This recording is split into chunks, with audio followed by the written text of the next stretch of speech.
Bismillahirrahmanirrahim. Assalamualaikum warahmatullahi wabarakatuh. Alhamdulillah, alhamdulillahi ala ihsanih, wa syukru lahu ala taufiqihi wa amtinanih. Ashhadu an la ilaha illallah wahdahu la syarika lah, ta'ziman li sya'nih. Wa ashhadu anna Muhammadan abduhu wa rasuluh, ad-da'i ila ridwanih. Salawatuhu wa salamuhu alaihi wa ala alihi wa sahbihi wa ikhwanih. Ya ayyuhalladzina amanu ittaqullaha haqqa tuqatih wa la tamutunna illa wa antum muslimun.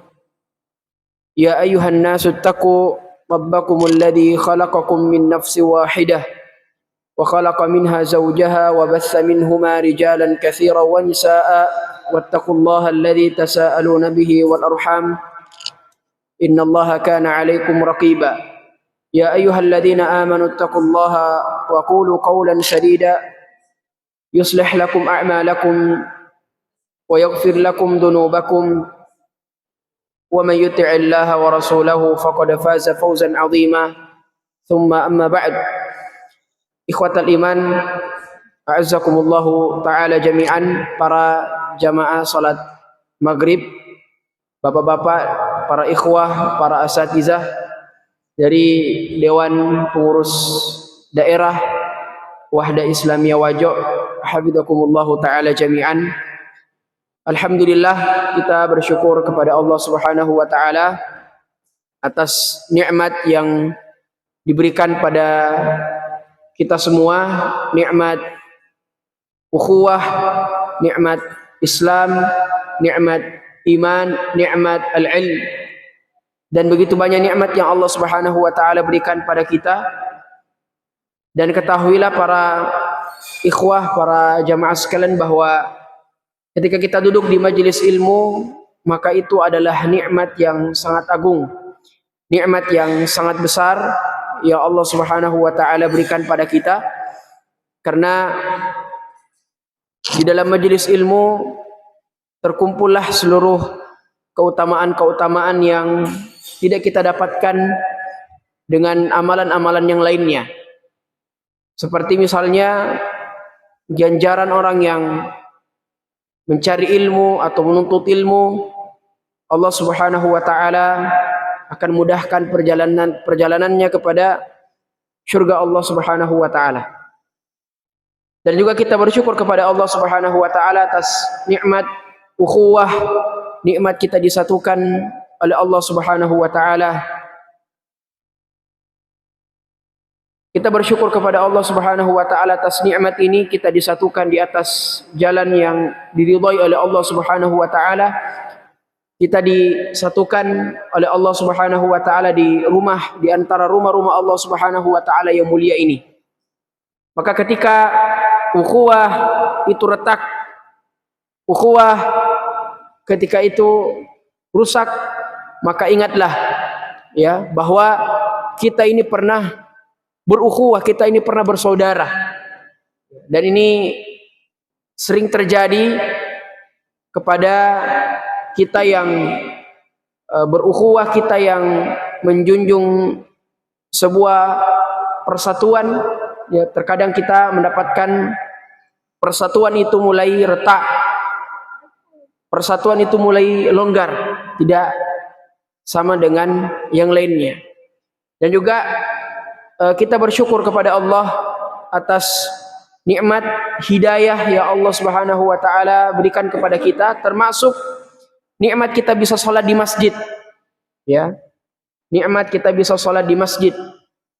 Ya, karena ketahuilah bahwa setiap langkah yang kita langkahkan ke masjid, Allah Subhanahu wa ta'ala akan memberikannya ganjaran dan akan menghapuskan segala dosa-dosa kita.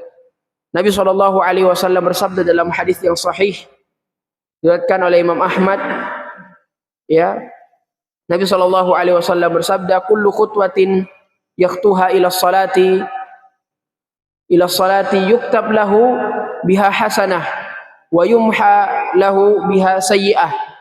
Kata Nabi SAW, setiap langkah yang kita langkahkan ke masjid. Setiap langkah dari rumah ke tempat kita ini, yuktab lahu hasanah, akan dicatatkan baginya satu kebaikan. Dan kita harap dengan kebaikan ini akan mengangkat derajat kita di sisi Allah Subhanahu wa taala. Kata Nabi sallallahu alaihi wasallam, "La tahqiranna minal ma'rufi syai'a." La tahqiranna minal ma'rufi syai'a. Jangan kita ini terkadang yang sudah belajar, yang sudah tarbiyah, terkadang kita ini merasa bahwa ada satu amalan kita anggap sepele. Makanya Nabi sallallahu alaihi wasallam mencontohkan di dalam hadis tersebut apa?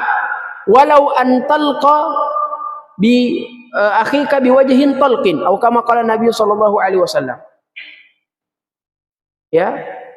Meskipun engkau bertemu dengan saudaramu dengan senyum. Senyum.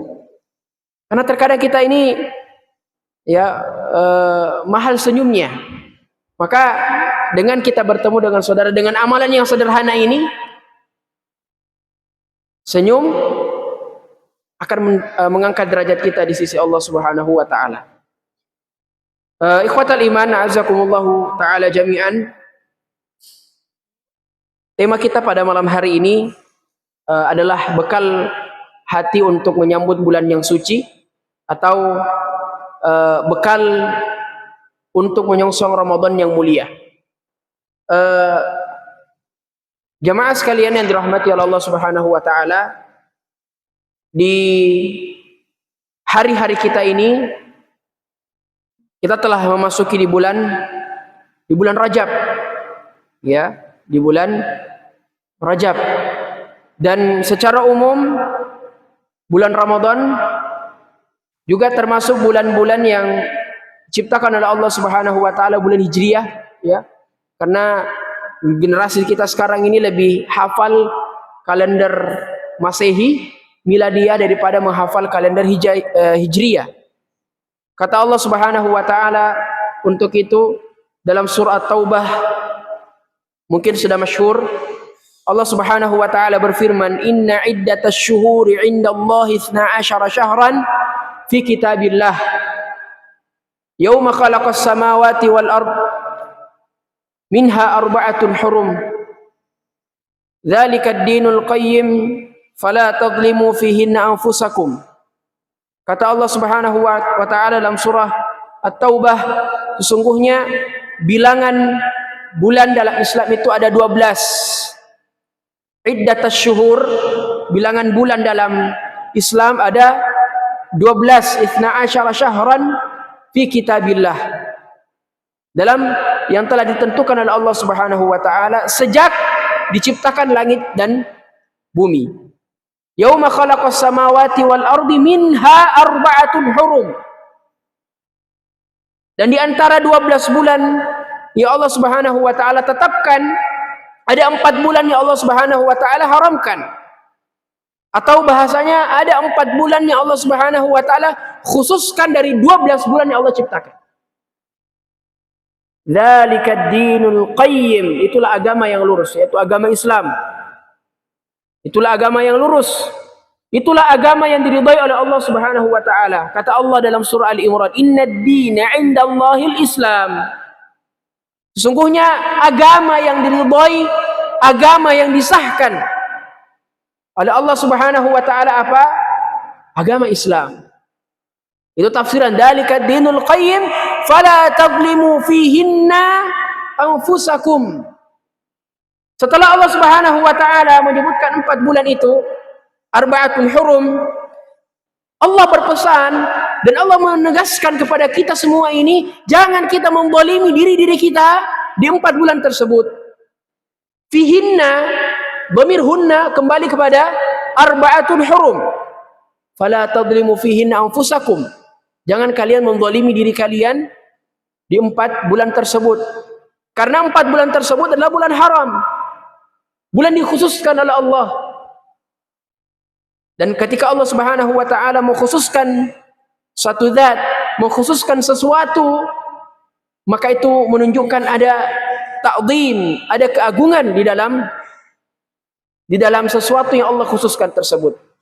Sebagaimana pembahasan kita kemarin malam tentang surah Luqman. Allah mengkhususkan satu surah tentang Luqman karena di dalam ayat yang kita telah bacakan kemarin ada pesan-pesan yang agung, ada pesan-pesan yang spesial untuk kita, yang berlaku kepada anaknya ketika dia nasihati dan juga kita semua. Apakah 4 bulan tersebut? Atau sebelumnya apa makna dari haram? Minha arba'atun hurum. Ada 4 bulan.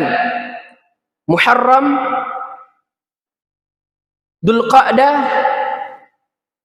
Dzulhijjah, dan bulan yang sekarang kita berada di dalamnya bulan Rajab. Bulan Rajab. Nabi SAW bersabda, "Az-zamanu qad istadara ka hay'atihi yauma khalaqas samawati wal ard." Zaman itu berputar, ya, zaman itu berkembang. Ka hay'atihi yauma khalaqas samawati wal ard, sejak diciptakan langit dan bumi oleh Allah Subhanahu wa taala. As-sanatu 12 syahran, kemudian ditegaskan lagi. Nah, inilah fungsi hadis. Allah Azza wa Jalla telah menyebutkannya dalam Al-Quran, sebagaimana kita sebutkan tadi dalam surat Taubah, kemudian ditegaskan dalam hadis. Nah, kalau ada bertanya, ya, apa fungsi hadis? Nah, inilah melengkapi. Datang syubhat. Berarti kalau misalnya hadis datang untuk melengkapi, berarti Al-Quran tidak lengkap. Berarti Al-Quran tidak sempurna. Ini kadang kita dapati seperti ini, syubhat-syubhat yang seperti ini. Maka maksudnya adalah Al-Quran atau hadis ingin, ya, kembali mentakkid atau ingin kembali mengulangi sebagai bentuk ta'zim dan sebagai bentuk apa? An-nasihatu wat takhwif, ada penekanan. 12 syahran, bahwa di dalam Islam ada 12 bulan. Salasatun mutawaliyat, ada 3 bulan yang berturut-turut. Ya, ada 3 bulan yang berturut-turut. Dzulqa'dah wa Dzulhijjah. Ya. Wa Rajab Mudhar alladhi baina Jumada wa Sya'ban. Yaitu bulan Dzulqa'dah, Dzulhijjah, ada Muharram dan juga bulan Rajab. Maka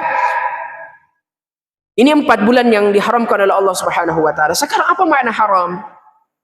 Maka makna haram adalah ketika seorang hamba melakukan sebuah amalan, entah itu amalan kepada kebaikan atau amalan kepada keburukan yang sifatnya kebaikan atau sifatnya keburukan, maka setiap amalan yang dia lakukan, Allah Subhanahu wa taala akan melipat gandakan ganjaran yang dia dapatkan.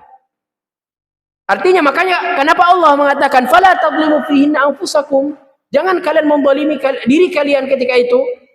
Menzalimi artinya kita berbuat dosa. Kita berbuat dosa. Terkadang kita ini yang sudah mungkin belajar, ya, sudah belajar agama, tapi terkadang memang godaan syaitan sangat kuat sehingga menggoda kita terus untuk melakukan satu maksiat yang sebenarnya maksiat itu, dosa itu kita sudah tahu bahwa itu sesuatu yang buruk. Ya. Makanya ada 3 golongan Al-Quran, Ahlul Quran. Tsumma awrasnal kitaba alladziina istafainahu min ibadina faminhum zalimun li nafsihi wa minhum muqtasid wa minhum sabiqun bil khairati biidznillah. Dzalikal fadlul kabir, dalam surah Fatir. Kemudian kami mewarisi kitab-kitab ini kepada Ahlul Quran. Nah, Ahlul Quran ada terbagi menjadi 3. Salah satunya yang kita sebutkan, zalimun li nafsihi, yang zalim terhadap dirinya. Tahu itu salah, tahu itu keliru, tahu itu kalau kita buat itu kita berdosa, tapi terkadang karena syahwatnya dan hawa nafsunya dia lakukan. Makanya kata Allah, fala tadlimu fihinna anfusakum. Karena ketika kita melakukan dzamban, ya, kita melakukan dosa, Allah akan menambah dosa atau menambah kadar dosa yang kita lakukan itu. Sebaliknya, kalau kita melakukan kebaikan di dalamnya, Allah akan menambah derajat pahala kita. Maka berhati-hati para ikhwah, para jamaah sekalian, di bulan Rajab ini jangan kita main-main dengan amalan-amalan kita, ya. Kita harus juhud memulai, ya, ibadah kita ini dengan kita bersungguh-sungguh, karena ini sejatinya adalah bulan untuk kita memanen, bulan untuk kita mulai kita terbiasa dengan ibadah-ibadah yang nantinya akan kita lakukan di bulan Ramadan. Ya, kemudian tadi kita sebutkan bahwa bulan Ramadan adalah bulan yang terdapat pada bulan-bulan Hijriah. Muharram, Safar, Rabiul Awal, Rabiul Akhir, Jumadal Ula, Jumadal Akhirah, Rajab, Sya'ban, Ramadan, Syawal, Dzulqa'dah, Dzulhijjah. Kalau kita tanya anak-anak kita, dia hafal tidak? Terkadang ya kita ini hanya hafal kalender Masehi, padahal kalender Miladiah, kalender Masehi dimulai sejak kapan? Sejak wafatnya Nabi Isa alaihi salatu wassalam. Sedangkan bulan Hijriah adalah bulan yang ditetapkan oleh Allah Subhanahu wa taala setelah Nabi sallallahu alaihi wasallam hijrah. Jadi ajarkan kepada anak-anak kita atau adik-adik kita atau siapapun itu yang perlu untuk diajarkan bahwa mari kita hafal sama-sama bulan yang Allah Subhanahu wa taala ciptakan ini. Ya. Dan bulan Ramadan, ya, adalah bulan yang penuh berkah.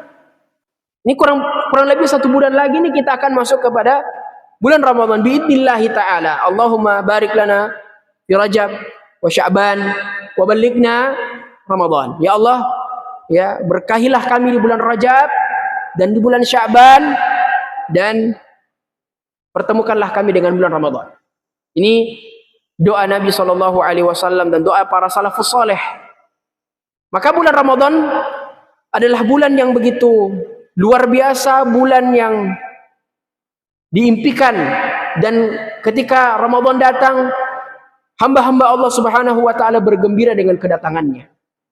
Dan kurang lebih beberapa hari atau beberapa pekan lagi kita akan masuk kepada bulan Ramadan. Waktu ini enggak terasa, jamaah sekalian. Maka perlu untuk kita menyiapkan bekal. Ya, bekal untuk, ya, kembali memotivasi diri kita untuk semangat ibadah. Karena memang sebagaimana mustalah atau istilah yang kita sering dengarkan bahwa bulan Ramadan adalah bulan ibadah. Padahal sebenarnya bulan-bulan yang lainnya adalah bulan ibadah.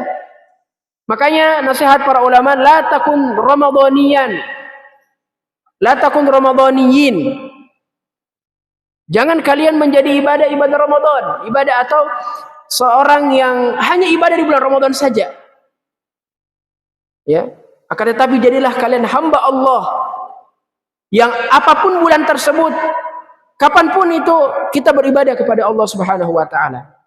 Jadi ini harus perlu diluruskan mustalah atau istilah seperti ini bahwa bulan Ramadan adalah bulan ibadah. Betul, tapi hakikatnya Allah Subhanahu wa taala memerintahkan kepada kita kapanpun apapun bulan itu kita untuk ibadah. Ya. Maka amalan yang dilakukan oleh para salafus saleh ketika telah mendekati Ramadan menjadi bekal dia adalah memperbanyak doa. Adalah memperbanyak doa kepada Allah Subhanahu wa taala. Ada yang mengatakan setahun sebelum Ramadan datang, para sahabat atau para salafus saleh sudah berdoa kepada Allah Subhanahu wa taala untuk dipertemukan dengan bulan Ramadan. Dan ada juga yang mengatakan bahwa 6 bulan sebelum Ramadan datang, para salafus saleh, para sahabat ridwanullahi alaihim sudah berdoa kepada Allah Subhanahu wa taala untuk dipertemukan dengan bulan Ramadan. Ramadan, kalau kita tafsir dalam bahasa Arab, berasal dari kata ar-ramda. Berasal dari kata ar-ramda. Ar-ramda berarti bahan bakar. Ar-ramda berarti bahan bakar. Kenapa dikatakan bahan bakar? Karena di zaman dahulu terkadang Ramadan itu terjadi di musim kemarau. Makanya dikatakan ar-ramda, Ramadan. Ya. Tapi bagaimana kita di tengah teriknya matahari, ya panasnya matahari, panasnya cuaca, kita tetap menahan diri kita untuk menahan dahaga, menahan hawa nafsu, ya menahan apa saja yang dilarang oleh Allah Subhanahu wa taala atau ketentuan-ketentuan yang telah berlaku ketika kita berpuasa. Jadi amalan yang paling selalu dilakukan oleh para sahabat ketika telah mendekati Ramadan adalah banyak berdoa kepada Allah. Dan ini juga menunjukkan bahwa kita ini seorang muslim harus senantiasa minta kepada Allah Subhanahu wa taala. Para sahabat terdahulu, ya, ketika mereka ditimpa musibah, hatta masalah garam, masalah makanan-makanan pokok, dia tidak langsung minta kepada manusia. Dia minta kepada Allah. Dia berdoa kepada Allah Subhanahu wa taala. Sebagaimana nasihat Rasulullah sallallahu alaihi wasallam kepada Abdullah bin Abbas radhiyallahu taala anhuma, "Wa idza sta'anta fasta'in billah, wa idza sa'alta fas'alillah." Ketika engkau ingin meminta, apapun yang ingin engkau minta, wahai Abdullah bin Abbas, mintalah kepada Allah Rabbul Alamin, Maha Kaya, Maha Segalanya. Berdoalah apapun yang kita hadapi sekarang, problem apapun, kita berdoa kepada Allah Subhanahu wa taala. Kita minta, kita sujud. Makanya Allah Subhanahu wa taala berfirman dalam surah As-Sajdah, sering kita dengar, tatajafa junubuhum 'anil madaji' yad'una rabbahum khaufan wa tama'a wa mimma razaqnahum yunfiqun. Menjelaskan bahwa sifat orang mukmin ketika di malam hari itu lambung-lambung mereka, artinya jasad-jasad mereka ini jauh dari tempat tidur. Tatajafa junubuhum 'anil madaji', tempat tidur mereka jauh dari tempat tidurnya. Jasadnya ini jauh, tidak pernah tidur. Karena tapi apa yang mereka lakukan? Yad'una rabbahum khaufan wa tama'a. Apa yang mukmin lakukan ketika itu? Ketika malam hari semua orang sudah tertidur pulas, tidak ada orang yang melihatnya. Mereka apa? Yad'una rabbahum, meminta kepada Allah, berdoa kepada Rabb mereka, yaitu Allah Subhanahu wa taala. Apapun problematika yang kita hadapi sekarang jamaah sekalian, mari kita minta kepada Allah. Kita salat. Sejatinya salat adalah doa. Makanya ta'rifus shalah hiya ad-du'a. Ya, tapi kalau kita istilahkan, ya, yang dibuka dengan takbiratul ihram kemudian ditutupi dengan salam. Ya. Jadi secara umum bahwa salat adalah doa. Karena mulai dari kita takbir, kita berdoa, Allahumma ba'id baini wa baina khataayaya kama ba'adta bainal masyriqi wal maghrib. Kemudian kita baca Al-Fatihah dan itu semua doa. Kita mengatakan iyyaka na'budu wa iyyaka nasta'in, ihdinas siratal mustaqim. Kemudian kita baca lagi surah-surah yang lain, ya. Kita ruku, kita baca lagi doa. Jadi semua sebenarnya rangkaian ibadah kita dalam salat adalah doa. Ya. Akan tetapi para ulama mentafsil atau mendetailkan kepada kita bahwa salah satu waktu mustajab untuk kita berdoa adalah ketika kita sujud. Ketika kita sujud. Maka ketika kita sujud ini, silahkan minta kepada Allah apa yang kita rasakan, apa yang kita alami sekarang. Minta kepada Allah, berdoa. Termasuk minta agar usia kita ini dipanjangkan, kemudian disampaikan kepada Ramadan. Penting itu doa jamaah sekalian, penting. Doa untuk dipertemukan Ramadan sangat penting. Karena terkadang orang yang sudah dapat Ramadan, sudah masuk misalnya di satu Ramadan, tidak ada yang menjamin dia untuk dapat keutamaan Ramadan. Tidak ada yang menjamin dia untuk mendapatkan fadail yang ada pada bulan Ramadan. Sebaliknya orang yang berada di tengah Ramadan atau sebaliknya atau yang mendapatkan Ramadan sampai akhir, tidak ada yang menentukan bahwa amalan yang dia lakukan di bulan Ramadan diterima. Makanya para ulama, para salafus saleh ketika masuk hari Id, Idul Fitr, sebagian kita atau tradisi kita ini pakai baju baru, bersenang-senang, ketemu dengan keluarga, ketawa ketiwi, ya makan kari, makan ini, ya. Jadi para salafus saleh, orang-orang terdahulu, mereka menangis. Mereka menangis karena kenapa? Khawatir seandainya ibadahnya tidak diterima. Ya. Kemudian yang kedua adalah bekal yang harus kita siapkan untuk bertemu dengan Ramadan adalah mari kita bertekad mulai dari sekarang. Kita berazam, ya. Mulai dari sekarang kita susun target-target yang ingin kita capai di bulan Ramadan. Ya. Kita catat apa yang harus saya dapatkan di bulan Ramadan ini. Berapa kali saya khatam? Jangan cuma khatam baca WA, tapi mari kita juga khatamkan Al-Quran. Bahkan Nabi SAW senantiasa mengingatkan kepada kita dan memerintahkan kepada seluruh kaum muslimin untuk menamatkan Al-Quran ini.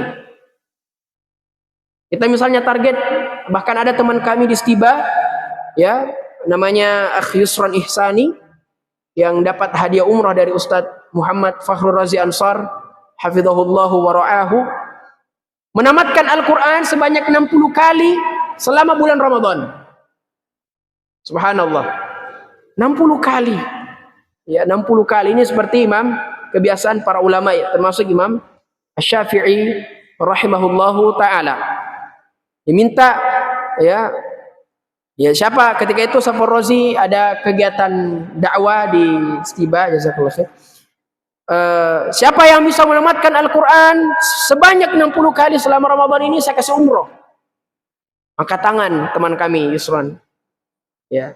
Dan alhamdulillah, ya, sepanjang kami dengar kisahnya memang jarang di kamar, jarang tidur, hanya Quran terus Quran. Ya, baca Quran terus. Dimanapun dia berada, Quran, kecuali di WC, ya, atau di toilet. Dimanapun dia berada, Quran terus. Dan itulah yang membiasakan dia sampai sekarang. Jadi salah satu juga ya manfaat dengan ibadah kita di bulan Ramadan, kita juga berharap bahwa ibadah ini akan istiqomah, istimrar. Artinya membekas kepada kita, sehingga di bulan yang lain selain Ramadan kita juga seperti itu, bisa menamatkan Al-Quran. Jadi mulai dari sekarang mari kita pasang target. Kita pasang target berapa kali kita khatam. Ya. Apakah kita mungkin yang belum belum pernah salat 1 juz 1 malam, ya mari kita coba-coba di Ramadan ini.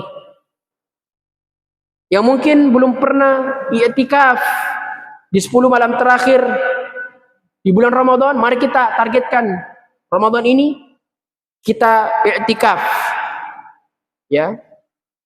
Dan ini i'tikaf, ya, sebagian ulama berbeda pendapat. Ini i'tikafnya boleh full 10 hari itu, nggak boleh pulang balik, atau bolehkah kita i'tikaf pada malam harinya? Dan yang terjadi pada kita sekarang, terkadang di bulan Ramadan kita tetap kerja. Sebagian besar mungkin dari kita di bulan Ramadan itu tetap masuk kantor misalnya, sehingga terhalang untuk kita i'tikaf. Maka para ulama memberikan solusi. Silahkan Anda i'tikaf pada malam hari. Ya, pada malam hari. Kemudian juga i'tikaf itu bukan hanya sekadar tinggal di masjid. Ya, pokoknya i'tikaf itu tinggal di masjid orang. Mau tidur, kamu apa dia bikin, yang penting tinggal. Tidak. Tapi kita i'tikaf, ada amalan-amalan yang harus kita sibukkan diri kita dengan itu. Seperti misalnya baca Quran, seperti misalnya kita berzikir, memohon ampun kepada Allah Subhanahu wa taala. Karena di malam-malam inilah Lailatul Qadar turun. Dan Lailatul Qadar sebagaimana yang telah kita ketahui bahwa ketika seorang mendapatkan Lailatul Qadar tersebut, maka sama dengannya ketika dia melakukan ibadah selama 80 tahun. Karena kan dikatakan 1000 lebih baik daripada 1000 bulan. Ya. Lailatul Qadar khairum min alfi syahr. Dan juga di malam Lailatul Qadar adalah malam di mana diturunkan Al-Quran. Maka 1000 tahun ini setara dengan 80 tahun lamanya. Ya, 1000 bulan ini 1000 bulan setara dengan 80 tahun.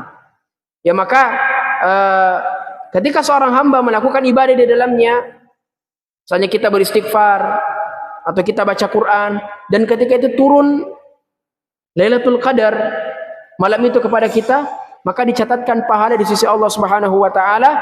Kita baca Quran setara 80 tahun. Esok hari saja tidak ada yang jamin kita hidup, apatah lagi 80 tahun lamanya. Ya, maka silahkan ditargetkan i'tikaf pada malam hari itu. Kemudian juga saya ingatkan untuk yang nanti i'tikaf bahwa jangan transaksi di masjid, ya. Terkadang sebagian orang-orang melakukan transaksi di masjid. Apa transaksinya? Misalnya belanja online, beli makanan, ya. Jadi kalau kita i'tikaf silahkan keluar dari masjid dulu, baru kita transaksi. Karena kita tidak diperbolehkan untuk melakukan transaksi di dalam masjid. Kemudian jemaah sekalian yang dirahmati oleh Allah Subhanahu wa taala, setelah kita berazam dan bertekad, kita sudah mencatat target tersebut, maka kita bertawakal kepada Allah. Fa idza azamta fatawakkal 'ala Allah. Ketika kalian telah berazam, bertekad, kita sudah nyusun target, kita sudah nyusun ini dan itu, maka kita bertawakal kepada Allah Subhanahu wa taala.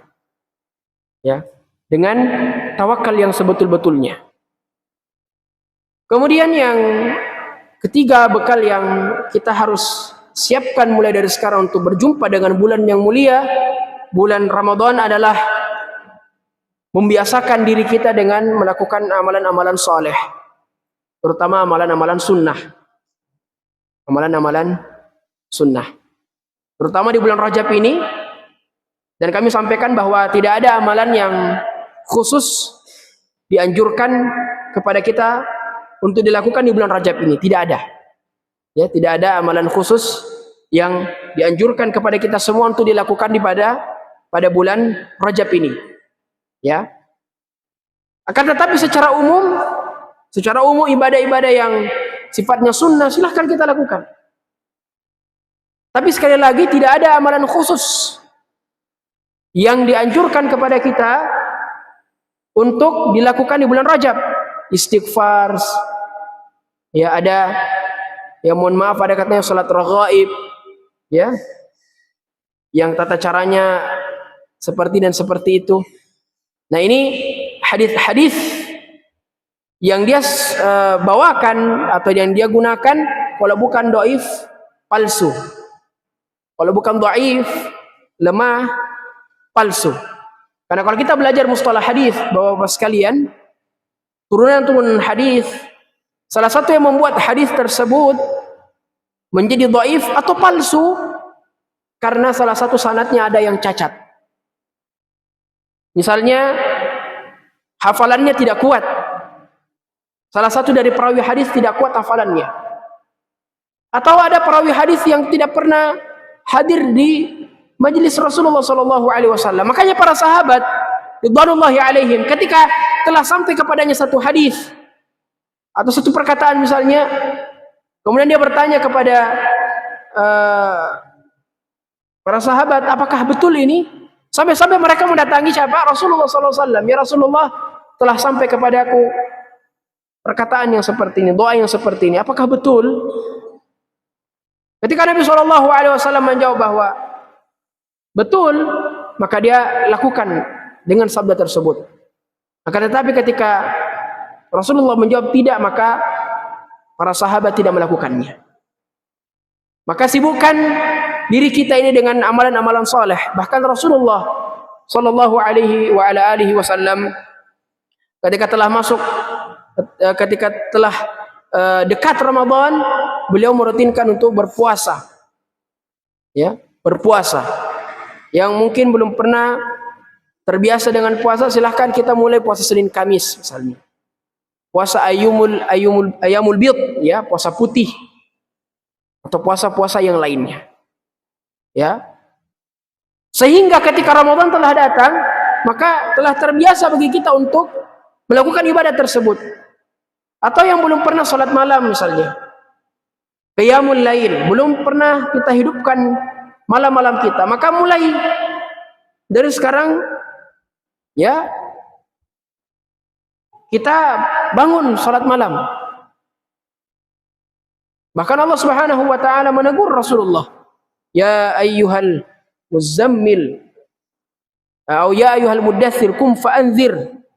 Ya, orang yang seperti itu. Maka mulai dari sekarang kita rutinkan ibadah-ibadah sunnah. Ibadah-ibadah yang dianjurkan kepada kita untuk dilakukan di malam tersebut. Ya. Dan ibadah-ibadah yang sifatnya juga memiliki keutamaan. Contoh misalnya ada puasa ayamul bid yang memiliki pahala tertentu atau memiliki keutamaan tertentu.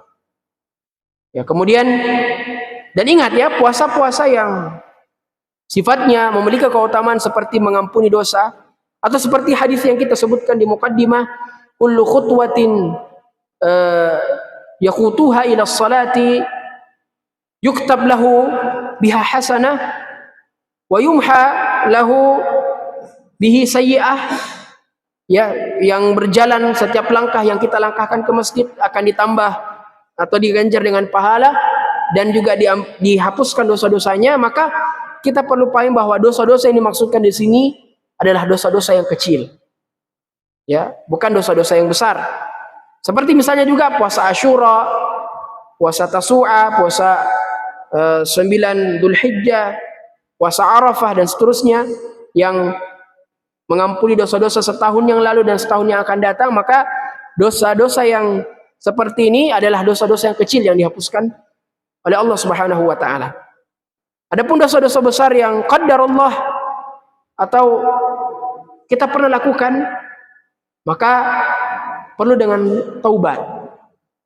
Perlu dengan taubat. Kita bertobat kepada Allah Subhanahu wa taala. Ya ayyuhalladzina amanu tubu ilallahi taubatan nasuha. Wahai orang-orang yang beriman, bertobatlah kalian pada Allah Subhanahu wa taala dengan taubat yang sebetul-betulnya, sebenar-benarnya taubat. Kemudian setelah itu kita barengi dengan amalan-amalan sunnah. Maka amalan-amalan sunnah jangan juga kita hiraukan, jangan acuh-acuh dengan amalan-amalan sunnah. Karena amalan-amalan sunnah sejatinya adalah pelengkap dari ibadah-ibadah wajib yang kita lakukan. Terkadang ibadah wajib ini kita tidak tahu apakah Allah Subhanahu wa taala menerima amalan kita tadi salat ataukah tidak, atau terkadang kita merasakan kayak ada yang kurang. Ya. Maka untuk melengkapi yang kurang tersebut jemaah sekalian, maka mari kita barengi dengan amalan-amalan sunnah. Puasa, sedekah, ya. Bahkan kullu khutwatin tamshiha ila salati sadaqatun. Ternyata langkah-langkah kita ini adalah sedekah. Kullu takbiratin sadaqah wa kullu tahmidatin sadaqah, kullu tasbihatin sadaqah. Ya, lafaz-lafaz subhanallah, alhamdulillah, ya, Allahu akbar adalah sedekah. Ya. Kemudian jemaah sekalian dirahmati Allah Subhanahu wa taala, setelah kita pertama berdoa kepada Allah Subhanahu wa taala, kemudian kita telah bertekad dan berazam, kemudian menyusun-nyusun target-target yang akan kita dapatkan di bulan Ramadan. kemudian setelah itu kita rutinkan dengan amalan-amalan sunnah atau amalan-amalan kebaikan, maka ketika telah datang Ramadan, mari kita implementasikan apa yang selama ini kita siapkan. Makanya Rasulullah sallallahu alaihi wasallam bersabda, "Qad ja'akum Ramadan futihat abwabul jinan," atau dikatakan di dalam riwayat yang lain, "Futihat abwabul jannah wa ghulqat abwabun niran," atau dikatakan wa ghulqat abwabun nar. Berbahagialah kalian wahai manusia, telah datang kepada kalian Ramadan, dibukakan pintu-pintu surga selebar-lebarnya dan ditutup pintu-pintu neraka. Kita berbahagia dengan Ramadan. Karena sejatinya orang yang menyiapkan sesuatu itu dengan baik, atau sejatinya ketika seseorang itu ingin meraih sesuatu yang dia inginkan, bahkan dia inginkan sejak dulu, maka tentu persiapannya ya maksimal, persiapannya sudah begitu matang. Dan beda dengan orang yang tidak menyiapkan sesuatu apapun untuk bertemu dengan apa yang akan dia raih. Beda. Maka kita sebagai seorang mukmin harus menyiapkan baik-baik diri kita, jiwa kita, akal kita, fisik kita untuk bertemu dengan Ramadan. Karena tentu beda dengan orang-orang yang hanya melewati Ramadan itu atau hanya masuk dengan Ramadan itu tanpa sebuah target, hanya mengikuti arus saja sampai kemudian Ramadan itu meninggalkannya. Ya, maka Ramadan, ya jemaah sekalian, bulan yang mulia, bulan yang berkah, ya. Karena berkah karena semua kaum muslimin melakukan amalan soleh di dalamnya, dan juga bulan Ramadan adalah bulan yang dimana kaum muslimin melakukan banyak ibadah di dalamnya. Maka kita sebagai kaum muslim secara umum harus berbahagia. Apatah lagi yang kita yang sudah belajar, kita yang sudah tarbiyah, masya Allah, sudah di marhalah tinggi levelnya, ya. Kita yang harus lebih bersemangat dalam beribadah, dan juga lebih semangat untuk menyampaikan, mengajak kepada yang lain, ya. Kita bersemangat untuk mengajak yang lain untuk bersama-sama dengan kita. Kita ini tidak mau masuk surga sendirian. Kita mau masuk surga secara bersamaan, ya. Kita ingin masuk kepada surga Allah Subhanahu wa taala secara bersamaan. Dan ya insyaallah Allah Subhanahu wa taala akan mengumpulkan kita di surga. Allahumma amin. Dan Nabi sallallahu alaihi wasallam dia bersabda, "Idza sa'alta Allah fas'al jannatal firdaus." Ketika kalian minta dan berdoa kepada Allah Subhanahu wa taala, fas'al jannatal firdaus, maka mintalah kepada Allah Subhanahu wa taala surga firdaus. Kemudian juga dalam berdoa, Nabi sallallahu alaihi wasallam pernah bersabda bahwa jangan engkau berdoa dengan mengatakan jika engkau kehendaki. Pernah salah satu kegiatan kami di Stiba, ketika itu ada daurah Syekh Abdullah Al-Harbi hafizahullah taala. Ketika itu beliau didampingi oleh seorang ustadz. Kemudian ustadz mengatakan, nas'alullaha ayajma'ana fi jannatil firdausi insyaallah. Artinya ya kita berdoa kepada Allah Subhanahu wa taala semoga Allah mengumpulkan kita di surganya, insyaallah. Insyaallah bermakna jika Allah menghendaki. Dan Nabi sallallahu alaihi wasallam melarang kita untuk mengatakan seperti itu, Allahumma in syi'it. Ya Allah, jika engkau mau, jangan. Seakan-akan kita ini ragu dengan permintaan kita. Seakan-akan kita ini ragu bahwa Allah Subhanahu wa taala tidak akan menerima apa yang kita minta ini. Padahal Allah Subhanahu wa taala sudah menyebutkan di dalam banyak ayat. Ya, ud'uuni astajib lakum, mintalah kepada aku maka aku akan perkenankan apa yang kau minta. Maka ketika lafaz kita mengatakan, ya Allah, ampunilah aku, ketika engkau berkehendak atau jika engkau berkehendak, maka seakan-akan kita bersuudzon kepada Allah Subhanahu wa taala bahwa Allah Subhanahu wa taala tidak menerima apa yang kita minta. Maka salah satu yang membuat doa seorang muslim itu dikabulkan oleh Allah Subhanahu wa taala, untuk dikabulkan oleh Allah Subhanahu wa taala adalah merasa yakin terhadap doa yang dia panjatkan kepada Allah Subhanahu wa taala.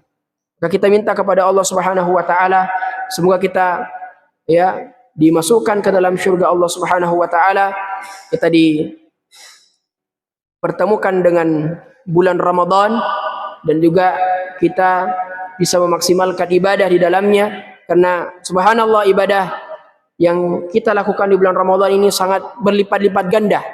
Ya, sama dengan sekarang di bulan Rajab, ya mari kita rutinkan dengan ibadah-ibadah yang sunnah, patah lagi ibadah-ibadah yang wajib. Mari kita jaga, terutama salat berjamaah, salat 5 waktu ini, salat wajib ini. Kata Nabi SAW, man hafidha alaihinna kanat lahu burhan wa najatan yaumal qiyamah.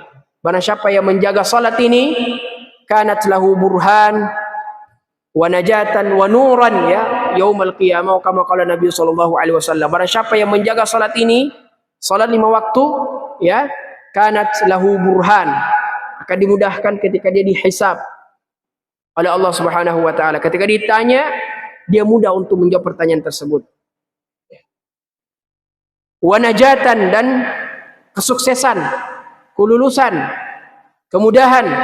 Wa nuran yaumal qiyamah, dan cahaya pada hari kiamat. Semoga Allah Subhanahu wa taala mengumpulkan kita dalam surga dan mengistiqomahkan kita di dalam ketaatan atau di atas jalan yang mulia ini. Ya, wa sallallahu ala nabiyina Muhammad wa ala alihi wa sahbihi wasallam. Demikian yang dapat kami sampaikan, kurang dan lebihnya mohon dimaafkan. Yang salah datang dari syaitan dan dari diri kami pribadi, dan benarnya datang dari Allah Subhanahu wa taala. Hadanallahu iyyakum ajma'in. Subhanakallahumma bihamdik, asyhadu an la ilaha illa ant, wa nastaghfiruka wa natubu ilaik. Assalamualaikum warahmatullahi wabarakatuh.